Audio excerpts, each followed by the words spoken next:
नमस्कार, कहानी बैरल में आपका स्वागत है। लीजिए पेश है मुंशी प्रेमचंद द्वारा लिखित कहानी पिसनहारी का कुआं। गोमती ने मृत्युशैया पर पड़े हुए चौधरी विनायक सिंह से कहा, चौधरी, मेरे जीवन की यही लालसा थी। चौधरी ने गंभीर होकर कहा, इसकी कुछ चिंता न करो काकी, तुम्हारी लालसा भगवान पूरी करेंगे। मैं आज ही से मजदूरों को बुलाकर काम पर लगाए देता हूँ। दैव ने चाहा तो तुम अपने कुएं का पानी पियोगी। तुमने तो गिना होगा कितने रुपए हैं। गोमती ने एक क्षण आंखें बंद करके बिखरी हुई स्मृति को एकत्र करके कहा, भैया मैं क्या जानूं कितने रुपए हैं, जो कुछ है वह इसी हांडी में है। इतना करना कि इतने ही में काम चल जाए, किसके सामने हाथ फैलाते फिरोगे। चौधरी ने बंद हांडी को उठाकर हाथों से तौलते हुए कहा, ऐसा तो करेंगे ही काकी, कौन देने वाला है। एक चुटकी भीख तो किसी के घर से निकलती नहीं, कुआं बनवाने को कौन देता है। धन्य हो तुम की अपनी उम्र भर की कमाई इस धर्म काज के लिए दे दी। गोमती ने गर्व से कहा, भैया तुम तो तब बहुत छोटे थे, तुम्हारे काका मरे तो मेरे हाथ में एक कौड़ी भी न थी। दिन भर भूखी पड़ी रहती। जो कुछ उनके पास था वह सब उनकी बीमारी में उठ गया। वह भगवान के बड़े भक्त थे, इसीलिए भगवान ने उन्हें जल्दी से बुला लिया। उस दिन से आज तक तुम देख रहे हो कि किस तरह दिन काट रही हूँ। मैंने एक एक रात में मन भर अनाज पीसा है। बेटा देखने वाले अचरज मानते थे, न जाने इतनी ताकत मुझ में कहां से आ जाती थी। बस यही लालसा रही कि उनके नाम का एक छोटा सा कुआं गांव में बन जाए। नाम तो चलना चाहिए, इसीलिए तो आदमी बेटे बेटी को रोता है। इस तरह चौधरी विनायक सिंह को वसीयत करके उसी रात को बुढ़िया गोमती पर लोक सिधारी। मरते समय अंतिम शब्द जो उसके मुख से निकले वे यही थे, कुआं बनवाने में देर न करना। उसके पास धन है ये तो लोगों का अनुमान था, लेकिन 2000 है इसका किसी को अनुमान न था। बुढ़िया अपने धन को ऐब की तरह छिपाती थी। चौधरी गांव का मुखिया और नियत का साफ आदमी था, इसलिए बुढ़िया ने उसे यह अंतिम आदेश किया था। चौधरी ने गोमती के क्रियाकर्म में बहुत रुपए खर्च न किए। ज्यों ही इन संस्कारों से छुट्टी मिली, वह अपने बेटे हरनाथ सिंह को बुलाकर ईंट, चूना, पत्थर का तखमीना करने लगे। हरनाथ अनाज का व्यापार करता था। कुछ देर तक तो वह बैठा सुनता रहा, फिर बोला, अभी 2-4 महीने कुआं न बने तो कोई बड़ा हरज है। चौधरी ने हूं करके कहा, हरज तो कुछ नहीं, लेकिन देर करने का काम ही क्या है। रुपए उसने दे ही दिए हैं, हमें तो सेंत में यश मिलेगा। गोमती ने मरते मरते जल्द कुआं बनवाने को कहा था। हरनाथ हाँ कहा तो था, लेकिन आजकल बाजार अच्छा है, 2-3 हजार का अनाज भर लिया जाए तो अगहन पूछ तक सवाया हो जाएगा। मैं आपको कुछ सूद दे दूंगा। चौधरी का मन शंका और भय के दुविधों में पड़ गया। 2000 के कहीं 2500 हो गए तो क्या कहना, जगमोहन में कुछ बेल बूटे बनवा दूंगा। लेकिन भय था कि कहीं घाटा हो गया तो। इस शंका को वह छिपा न सके, बोले, जो कहीं घाटा हो गया तो। हरनाथ ने तड़प कर कहा, घाटा क्या हो जाएगा, कोई बात है। मान लो घाटा हो गया तो। हरनाथ ने उत्तेजित होकर कहा, यह कहो कि तुम रुपये नहीं देना चाहते, बड़े धर्मात्मा बने हो। अन्य वृद्धजनों की भांति चौधरी भी बेटे से दबते थे।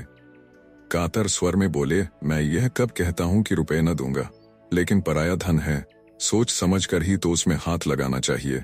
बनिज व्यापार का हाल कौन जानता है, कहीं भाव और गिर जाए तो, अनाज में घुन ही लग जाए, कोई मुद्दई घर में आग ही लगा दे। सब बातें सोच लो अच्छी तरह। हरनाथ ने व्यंग्य से कहा, इस तरह सोचना है तो यह क्यों नहीं सोचते कि कोई चोर ही उठा ले जाए या बनी बनाई दीवार बैठ जाए। ये बातें भी तो होती ही हैं। चौधरी के पास अब और कोई दलील न थी। कमजोर सिपाही ने ताल तो ठोंकी, अखाड़े में उतर पड़ा, पर तलवार की चमक देखते ही हाथ पांव फूल गए। बगलें झांक कर चौधरी ने कहा, तो कितना लोगे। हरनाथ कुशल योद्धा की भांति शत्रु को पीछे हटता देखकर बफर कर बोला, सबका सब दीजिए, 150 रुपये लेकर क्या खिलवाड़ करना है। चौधरी राजी हो गए। गोमती को उन्हें रुपए देते किसी ने न देखा था, लोक निंदा की संभावना भी न थी। हरनाथ ने अनाज भरा, अनाजों के बोरों का ढेर लग गया। आराम की मीठी नींद सोने वाले चौधरी अब सारी रात बोरों की रखवाली करते थे। मजाल न थी कि कोई चूहिया बोरों में घुस जाए। चौधरी इस तरह झपटते थे कि बिल्ली भी हार मान लेती। इस तरह 6 महीने बीत गए। पौष में अनाज बिका, पूरे 500 रुपए का लाभ हुआ। हरनाथ ने कहा, इसमें से 50 रुपए आप ले लें। चौधरी ने झल्ला कर कहा, 50 रुपए क्या खैरात ले लूं? किसी महाजन से इतने रुपए लिए होते तो कम से कम 100 रुपए सूद के होते। मुझे तुम 2-4 रुपए कम दे दो और क्या करोगे? हरनाथ ने ज्यादा बतबढ़ाव न किया, 150 रुपए चौधरी को दे दिया। चौधरी की आत्मा इतनी प्रसन्न कभी न हुई थी। रात को वह अपनी कोठरी में सोने गया तो उसे ऐसा प्रतीत हुआ कि बुढ़िया गोमती खड़ी मुस्कुरा रही है। चौधरी का कलेजा धक धक करने लगा। वह नींद में न था, कोई नशा न खाया था। गोमती सामने खड़ी मुस्कुरा रही थी। हाँ, उस मुरझाए हुए मुख पर एक विचित्र स्फूर्ति थी। कई साल बीत गए। चौधरी बराबर इसी फिक्र में रहते कि हरनाथ से रुपए निकाल लूं, लेकिन हरनाथ हमेशा ही हीले हवाले करता रहता था। वह साल में थोड़ा सा ब्याज दे देता, पर मूल के लिए 1000 बातें बनाता था। कभी लेने का रोना था, कभी चुकते का। हाँ, कारोबार बढ़ता जाता था। आखिर एक दिन चौधरी ने उसे साफ साफ कह दिया कि तुम्हारा काम चले या डूबे, मुझे परवाह नहीं, इस महीने में तुम्हें अवश्य रुपए चुकाने पड़ेंगे। हरनाथ ने बहुत उड़न धाइयां बताईं, पर चौधरी अपने इरादे पर जमे रहे। हरनाथ ने झुंझला कर कहा, कहता हूं कि 2 महीने और ठहरिए, माल बिकते ही मैं रुपए दे दूंगा। चौधरी ने दृढ़ता से कहा, तुम्हारा माल कभी न बिकेगा और न तुम्हारे 2 महीने कभी पूरे होंगे। मैं आज रुपए लूंगा। हरनाथ उसी वक्त क्रोध में भरा हुआ उठा और 2000 रुपए लाकर चौधरी के सामने जोर से पटक दिए। चौधरी ने कुछ झेंप कर कहा, रुपए तो तुम्हारे पास थे और क्या बातों से रोजगार होता है? तो मुझे इस समय 500 रुपए दे दो, बाकी 2 महीने में देना। सब आज ही तो खर्च न हो जाएंगे। हरनाथ ने ताव दिखाकर कहा, आप चाहे खर्च कीजिए, चाहे जमा कीजिए, मुझे रुपयों का काम नहीं। दुनिया में क्या महाजन मर गए हैं जो आपकी धौंस सहूं। चौधरी ने रुपए उठाकर एक ताक पर रख दिए। कुएं की दाग बेल डालने का सारा उत्साह ठंडा पड़ गया। हरनाथ ने रुपए लौटा तो दिए थे, पर मन में कुछ और मंसूबा बांध रखा था। आधी रात को जब घर में सन्नाटा छा गया तो हरनाथ चौधरी के कोठरी की चूड़ खिसकाकर अंदर घुसा। चौधरी बेखबर सोए थे। हरनाथ ने चाहा कि दोनों थैलियां उठाकर बाहर निकल आऊं, लेकिन ज्यों ही हाथ बढ़ाया उसे अपने सामने गोमती खड़ी दिखाई दी। वह दोनों थैलियों को दोनों हाथों से पकड़े हुए थी। हरनाथ भयभीत होकर पीछे हट गया। फिर ये सोचकर कि शायद मुझे धोखा हो रहा हो, उसने फिर हाथ बढ़ाया, पर अब की वह मूर्ति इतनी भयंकर हो गई कि हरनाथ एक क्षण भी वहां खड़ा न रह सका। भागा, पर बरामदे ही में अचेत होकर गिर पड़ा। हरनाथ ने चारों तरफ से अपने रुपए वसूल करके व्यापारियों को देने के लिए जमा कर रखे थे। चौधरी ने आंखें दिखाईं तो वही रुपए लाकर पटक दिया। दिल में उसी वक्त सोच लिया था कि रात को रुपए उड़ा लाऊंगा, झूठ मूठ चोर का गुल मचा दूंगा, तो मेरी ओर संदेह भी न होगा। पर जब यह पेशबंदी ठीक न उतरी तो उस पर व्यापारियों के तगादे होने लगे। वादों पर लोगों को कहां तक टालता, जितने बहाने हो सकते थे सब किए। आखिर वह नौबत आ गई कि लोग नालिश करने की धमकियां देने लगे। एक ने तो 300 रुपए की नालिश कर भी दी। बेचारे चौधरी बड़ी मुश्किल में फंसे। दुकान पर हरनाथ बैठता था। चौधरी का उससे कोई वास्ता न था, पर उसकी जो साख थी वह चौधरी के कारण लोग चौधरी को खरा और लेन देन का साफ आदमी समझते थे। अब भी यद्यपि कोई उनसे तकाजा न करता था, पर वह सबसे मुंह छिपाते फिरते थे। लेकिन उन्होंने यह निश्चय कर लिया था कि कुएं के रुपए न छूंगा, चाहे कुछ आ पड़े। रात को एक व्यापारी के मुसलमान चपरासी ने चौधरी के द्वार पर आकर हजारों गालियां सुनाई। चौधरी को बार बार क्रोध आता था कि चलकर मूछें उखाड़ लूं, पर मन को समझाया हमसे मतलब ही क्या है। बेटे का कर्ज चुकाना बाप का धर्म नहीं है। जब भोजन करने गए तो पत्नी ने कहा, यह सब क्या उपद्रव मचा रखा है? चौधरी ने कठोर स्वर में कहा, मैंने मचा रखा है और किसने मचा रखा है? बच्चा कसम खाते हैं कि मेरे पास केवल थोड़ा सा माल है। रुपए तो सब तुमने मांग लिए। चौधरी मांग लिए, न लेता तो क्या करता? हलवाई की दुकान पर दादा का फातिहा पढ़ना मुझे पसंद नहीं। स्त्री यह नाक कटाई अच्छी लगती है। चौधरी तो मेरा क्या बस है भाई, कभी कुआं बनेगा कि नहीं? 5 साल हो गए। स्त्री, इस वक्त उसने कुछ नहीं खाया।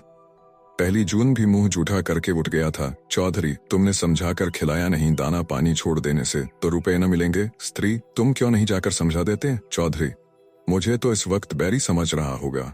स्त्री, मैं रुपए ले जाकर बच्चा को दिए आती हूँ, हाथ में जब रुपए आ जाएं तो कुआं बनवा देना।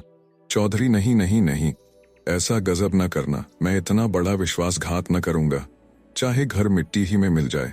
लेकिन स्त्री ने इन बातों की ओर ध्यान न दिया। वह लपक कर भीतर गई और थैलियों पर हाथ डालना चाहती थी कि एक चीख मारकर हट गई। उसकी सारी देह सितार के तार की भांति कांपने लगी।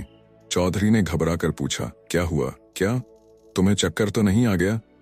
स्त्री ने ताक की ओर भयातुर नेत्रों से देखकर कहा, चुड़ैल वहां खड़ी है। चौधरी ने ताक की ओर देखकर कहा, कौन? चुड़ैल? मुझे तो कोई नहीं दिखता। स्त्री, मेरा तो कलेजा धक धक कर रहा है। ऐसा मालूम हुआ जैसे उस बुढ़िया ने मेरा हाथ पकड़ लिया है। चौधरी, यह सब भ्रम है। बुढ़िया को मरे 5 साल हो गए, अब तक वह यहाँ बैठी है। स्त्री, मैंने साफ देखा वही थी। बच्चा भी कहते थे कि उन्होंने रात को थैलियों पर हाथ रखे देखा था। चौधरी, वह रात को मेरी कोठरी में कब आया? स्त्री, तुमसे कुछ रुपयों के विषय ही में कहने आया था, उसे देखते ही भागा। चौधरी, अच्छा, फिर तो अंदर जाओ, मैं देख रहा हूं। स्त्री ने कान पर हाथ रखकर कहा, न बाबा, अब मैं उस कमरे में कदम न रखूंगी। चौधरी, अच्छा, मैं जाकर देखता हूं। चौधरी ने कोठरी में जाकर दोनों थैलियां ताक पर से उठा लीं। किसी प्रकार की शंका न हुई। गोमती की छाया का कहीं नाम भी न था। स्त्री द्वार पर खड़ी झांक रही थी। चौधरी ने आकर गर्व से कहा, मुझे तो कहीं कुछ न दिखाई दिया। वहां होती तो कहां चली जाती? स्त्री, क्या जाने तुम्हें क्यों नहीं दिखाई दी? तुमसे उसे स्नेह था, इसी से हट गई होगी। चौधरी, तुम्हें भ्रम था और कुछ नहीं। तच्चा को बुलाकर पूछा देती। चौधरी, खड़ा तो हूँ, आकर देख क्यों नहीं लेती? स्त्री को कुछ आश्वासन हुआ। उसने ताक के पास जा कर डरते डरते हाथ बढ़ाया। जोर से चिल्लाकर भागी और आंगन में आकर दम लिया। चौधरी भी उसके साथ आंगन में आ गया और विस्मय से बोला, क्या था, क्या था? व्यर्थ में भागी चली आई, मुझे तो कुछ न दिखाई दिया। स्त्री ने हांफते हुए तिरस्कारपूर्ण स्वर में कहा, चलो हटो, अब तक तो तुमने मेरी जान ही ले ली थी। न जाने तुम्हारी आंखों को क्या हो गया है। खड़ी तो है वह डायन। इतने में हरनाथ भी वहां आ गया। माता को आंगन में खड़े देखकर बोला, क्या है अम्मा, कैसा जी है? स्त्री, वह चुड़ैल आज 2 बार दिखाई दी। बेटा, मैंने कहा लाओ, तुम्हें रुपए दे दूं, फिर जब हाथ में जा जाएंगे तो कुआं बनवा दिया जाएगा। लेकिन ज्यों ही थैलियों पर हाथ रखा, उस चुड़ैल ने मेरा हाथ पकड़ लिया, प्राण से निकल गए। हरनाथ ने कहा, किसी अच्छे ओझा को बुलाना चाहिए जो इसे मार भगाए। चौधरी, क्या रात को तुम्हें भी दिखाई दी थी? हरनाथ, हाँ, मैं तुम्हारे पास एक मामले में सलाह करने आया था। ज्यों ही अंदर कदम रखा, वह चुड़ैल ताक के पास खड़ी दिखाई दी। मैं बदहवास होकर भागा। चौधरी, अच्छा, फिर तो जाओ। स्त्री, कौन? अब तक तो मैं न जाने दूं, चाहे कोई लाख रुपए ही क्यों न दे। हरनाथ, मैं आप न जाऊंगा। चौधरी, मगर मुझे कुछ दिखाई नहीं देता, यह बात क्या है?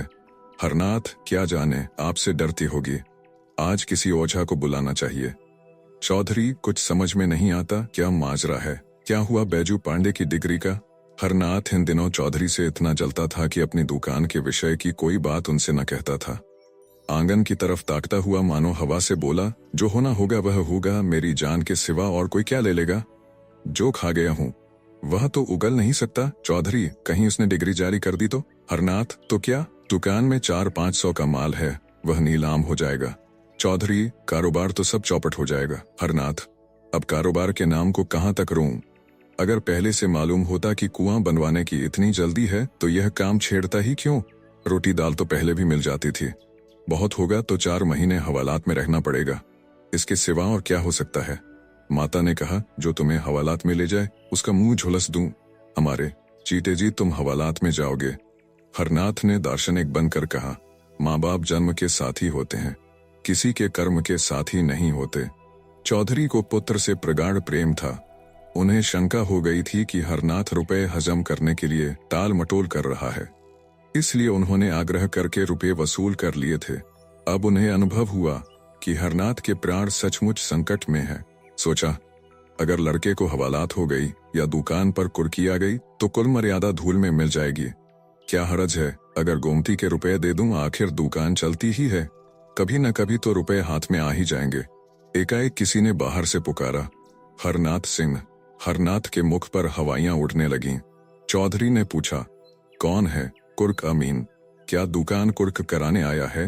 हाँ, मालूम तो होता है कितने रुपयों की डिग्री है। 1500 रुपए की। कुर्क अमीन, कुछ लेने देने से न टलेगा। टल तो जाता पर महाजन भी तो उसके साथ होगा, उसे जो कुछ लेना है उधर से ले चुका होगा। न हो 1500 रुपए गोमती के रुपयों में से दे दो, उसके रुपए कौन छुएगा? न जाने घर पर क्या आफत आए। उसके रुपए कोई हजम थोड़ी ही किए लेता है। चलो मैं दे दूं। चौधरी को इस समय भय हुआ, कहीं मुझे भी वह न दिखाई दे, लेकिन उनकी शंका निर्मूल थी। उन्होंने एक थैली से 550 रुपए निकाले और दूसरी थैली में रखकर हरनाथ को दे दिए। संध्या तक इन 5000 रुपए में 1 रुपया भी न बचा। चौधरी जब तक जिए उन्हें कुएं की चिंता बनी रही, यहाँ तक कि मरते दम भी उनकी जबान पर कुएं की रट लगी हुई थी। लेकिन दुकान में सदैव रुपयों का तोड़ा रहा। चौधरी के मरते ही सारा कारोबार चौपट हो गया। हरनाथ ने आने रुपए लाभ से संतुष्ट न होकर दूने तिगुने लाभ पर हाथ मारा, जुआ खेलना शुरू किया। साल भी न गुजरने पाया था कि दुकान बंद हो गई। गहने पाती, बर्तन भांडे सब मिट्टी में मिल गए। चौधरी की मृत्यु के ठीक साल भर बाद हरनाथ ने भी इस हानि लाभ के संसार से पयान किया। माता के जीवन का अब कोई सहारा न रहा। बीमार पड़ी पर दवा दर्पण न हो सकी। 3-4 महीने तक नाना प्रकार के कष्ट झेलकर वह भी चल बसी। अब केवल बहू थी और वह भी गर्भिणी। उस बेचारी के लिए अब कोई आधार न था। इस दशा में मजदूरी भी न कर सकती थी। पड़ोसियों के कपड़े सी कर उसने किसी भांति 5 महीने काटे। तेरे लड़का होगा। सारे लक्षण बालक के से थे। यही एक जीवन का आधार था। जब कन्या हुई तो यह आधार भी जाता रहा। माता ने अपना हृदय इतना कठोर कर लिया कि नवजात शिशु को छाती भी न लगाती थी। पड़ोसियों के बहुत समझाने बुझाने पर छाती से लगाया, पर उसकी छाती में दूध की एक बूंद भी न थी। उस समय अभागिनी माता के हृदय में करुणा, वात्सल्य और मोह का एक भूकंप सा आ गया। अगर किसी उपाय से उसके स्तन की अंतिम बूंद दूध बन जाती तो वह अपने को धन्य मानती। बालिका की वह भोली, दीन, याचनामय सतृष्ण छवि देखकर उसका मातृ हृदय मानो सहस्त्र नेत्रों से रुदन करने लगा था। उसके हृदय की सारी शुभेच्छाएं, सारा आशीर्वाद, सारी विभूति, सारा अनुराग मानो उसकी आंखों से निकालकर उस बालिका को उसी भांति रंजित कर देता था जैसे इंदु का शीतल प्रकाश पुष्प को रंजित कर देता है। पर उस बालिका के भाग्य में मात्र प्रेम के सुख न बदे थे। माता ने कुछ अपना रक्त, कुछ ऊपर का दूध पिलाकर उसे जिलाया, पर उसकी दशा दिनों दिन जीर्ण होती जाती थी। एक दिन लोगों ने जाकर देखा तो वह भूमि पर पड़ी हुई थी और बालिका उसकी छाती से चिपटी उसके स्तनों को चूस रही थी। शोक और दरिद्रता से आहत शरीर में रक्त कहाँ जिससे दूध बनता। वही बालिका पड़ोसियों की दया भिक्षा से पल पल कर एक दिन घास खोदती हुई उस स्थान पर जा पहुंची जहां बुढ़िया गोमती का घर था। छप्पर कपके पंचभूतों में मिल चुके थे। केवल जहां तहां दीवारों के चिन्ह बाकी थे। कहीं कहीं आधी आधी दीवारें खड़ी थीं। बालिका ने न जाने क्या सोचकर खुरपी से गड्ढा खोदना शुरू किया। दोपहर से सांझ तक वह गड्ढा खोदती रही। न खाने की सुध थी, न पीने की, न कोई शंका थी, न भय। अंधेरा हो गया पर वह ज्यों की त्यों बैठी गड्ढा खोद रही थी। उस समय किसान लोग भूल कर भी उधर से न निकलते थे, पर बालिका निशंक बैठी भूमि से मिट्टी निकाल रही थी। जब अंधेरा हो गया तो वह चली गई। दूसरे दिन वह बड़े सवेरे उठी और इतनी घास खोदी जितनी वह कभी दिन भर में ना खोदती थी। दोपहर के बाद वह अपनी खांची और खुरपी लिए फिर उसी स्थान पर पहुंची, पर वह आज अकेली न थी। उसके साथ 2 बालक और भी थे। तीनों वहां सांझ तक कुआं खोदते रहे। बालिका गड्ढे के अंदर खोदती थी और दोनों बालक मिट्टी निकाल कर फेंकते थे। तीसरे दिन 2 लड़के और भी उस खेल में मिल गए। शाम तक खेल होता रहा। आज गड्ढा 2 हाथ गहरा हो गया था। गांव के बालक बालिकाओं में इस विलक्षण खेल ने अभूतपूर्व उत्साह भर दिया था।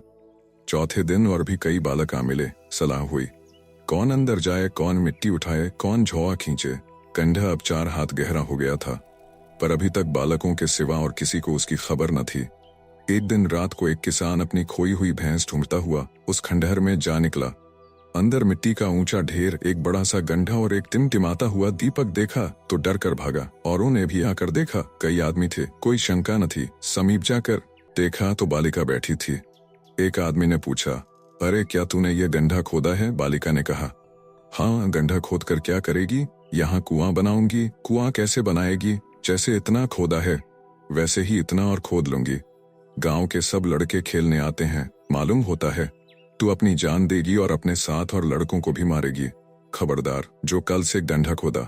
दूसरे दिन और लड़के न आए। बालिका भी दिन भर मजूरी करती रही, लेकिन संध्या समय वहां फिर दीपक जला और फिर वह खुरपी हाथ में लिए वहां बैठी दिखाई दी। गांव वालों ने उसे मारा पीटा, कोठरी में बंद किया, पर वह अवकाश पाते ही वहां जा पहुंचती। गांव के लोग प्राय श्रद्धालु होते ही हैं। बालिका के इस अलौकिक अनुराग ने आखिर उनमें भी अनुराग उत्पन्न किया। कुआं खुदने लगा। इधर कुआं खुद रहा था, उधर बालिका मिट्टी से ईंटें बनाती थी। इस खेल में सारे गांव के लड़के शरीक होते थे। उजाली रातों में जब सब लोग सो जाते तब भी वह ईंटें थापती दिखाई देती। न जाने इतनी लगन उसमें कहां से आ गई थी। 7 वर्ष की उम्र कोई उम्र होती है, लेकिन 7 वर्ष की वह लड़की बुद्धि और बातचीत में अपनी तिगुनी उम्र वालों के कान काटती थी। आखिर एक दिन वह भी आया कि कुआं बंधा गया और उसकी पक्की जगह तैयार हो गई। उस दिन बालिका उसी जगत पर सोई। आज उसके हर्ष की सीमा न थी, गाती थी, चहकती थी। रातकाल उस जगत पर केवल उसकी लाश मिली। उस दिन से लोगों ने कहना शुरू किया, यह वही बुढ़िया गोमती थी। इस कुएं का नाम पिसनहारी का कुआं पड़ा। आप सुन रहे थे कहानी बैरल से मुंशी प्रेमचंद द्वारा लिखित कहानी पिसनहारी का कुआं।